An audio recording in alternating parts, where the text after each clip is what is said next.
రాజధాని అమరావతిలో land pooling ద్వారా తీసుకున్న భూములలో బాగా డెవలప్ చేస్తున్నారని మనందరికీ తెలిసిన విషయమేనండి. అయితే ఈ రాజధాని పరిధిలో ఉన్నటువంటి గ్రామాలు ఏవైతే ఉన్నాయో ఆ గ్రామాలను కూడా అభివృద్ధి చేస్తూ ఉన్నారు. ఆ గ్రామాల పరిధిలో ఉన్నటువంటి ఏవైతే కుంటలు, చెరువులు, ఒక చిన్నపాటి పార్కులు లాంటివి ఏవైనా కానీ ఏపీసీఆర్డీఏ వారు టేక్ ఓవర్ చేసి ఆ పార్కులని, ఆ చెరువులను కూడా డెవలప్ చేస్తూ ఉన్నారు.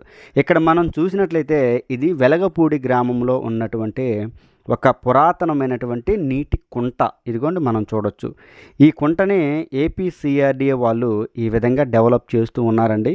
ఇదిగోండి మొత్తాన్ని ఎర్త్ వర్క్ చేశారు. ఎర్త్ వర్క్ చేసి చుట్టూ ఫెన్సింగ్ వేసి మొక్కలు నాటి ఒక వాకింగ్ ట్రాక్గా మార్చేసి, అలాగే ఈ కుంట నిండా నీటిని పెట్టి ఒక మంచి ఆహ్లాదకరమైనటువంటి వాతావరణాన్ని సృష్టించి ఈ చెరువు మధ్యలో ఒక స్టాచ్యూ కూడా రాబోతుందండి. అది దేశభక్తికి సంబంధించినటువంటి నాయకుల స్టాచ్యూ కూడా ఏర్పాటు చేయబోతున్నారు. చూసారా, ఇదంతా వాకింగ్ ట్రాక్గా మారుస్తారు.